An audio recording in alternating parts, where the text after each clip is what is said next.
Alright, today we have the Bamboo Capture graphics tablet from Wacom, and let's get started. Alright, here we have the Bamboo tablet itself, and let's start with the review. Now, in the box with the Wacom tablet comes the pen and USB power connector, but we'll look at those later. Starting off, you can see the tablet is quite small, only about a ½ inch thick, and I don't know, not too large. Here's my hand.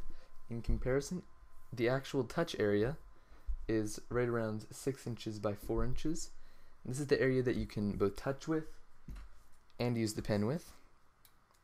The rest is just for show.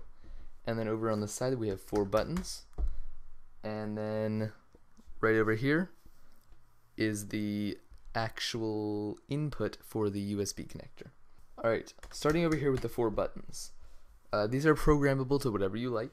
I have mine set at left click, right click, open Adobe Photoshop, and like Control Z, I think, because those are the buttons I use the most. And it's actually really good because you can pretty much program them to whatever you like. Alright, and then let's look at some of the touch features. Much like the Magic Trackpad from Apple, if you use 2 fingers and swipe down, that's going to scroll up and down. Let's see. Turning, you just do it same as Apple. And if you use 1 finger and swipe really fast, it's going to switch applications, I believe.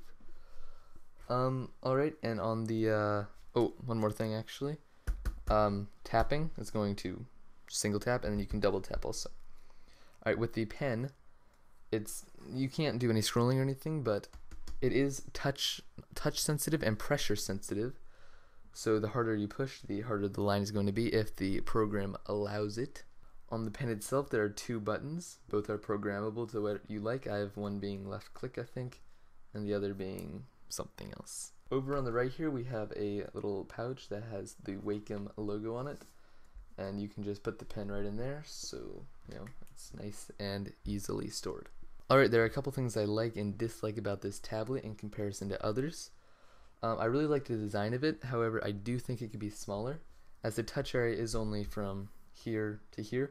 There's a lot of wasted space that either they need to make the touch area bigger or the entire tablet smaller. I would prefer it to be bigger, actually.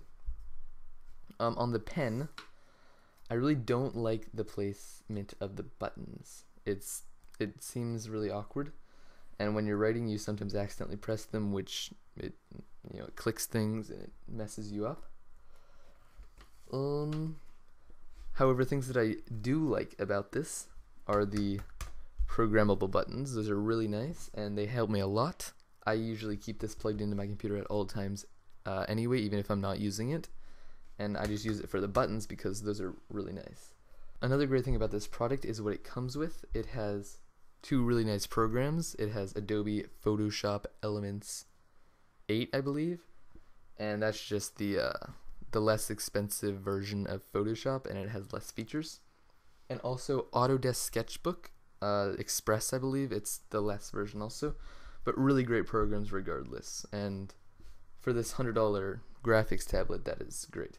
Alright, so those are really the main features that I like and dislike. I'm going to go over to Photoshop and give you a little demo, and then we will be done. So, let's go. Alright, here we are in Photoshop. This is Adobe Photoshop Professional, however, it works the same in Adobe Photoshop Elements.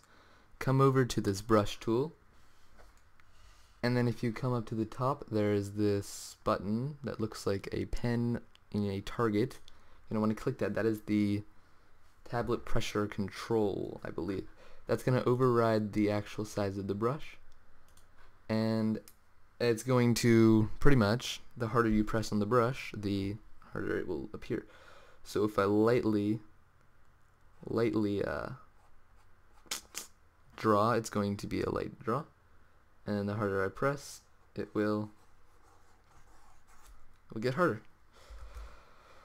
Alright, there's also the opacity one right here, and that's just going to control the opacity, so you can see. I'm gonna draw just I don't know, maybe just a little masterpiece. Might just be my perspective, but I think not. Alright, start with the eyes as usual. Let's make some eyelashes, some bottom lashes, some eyebrows, and let's make a nose.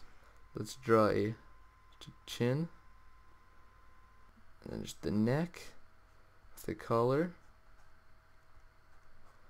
to finish off the look, and sign my name. That's as good as Pablo Picasso himself. Alright, that is about all for my Photoshop demo. So yeah. Alright, that's the end of this review. If you liked it, or if you didn't, I'd like to hear your feedback. And thanks for watching.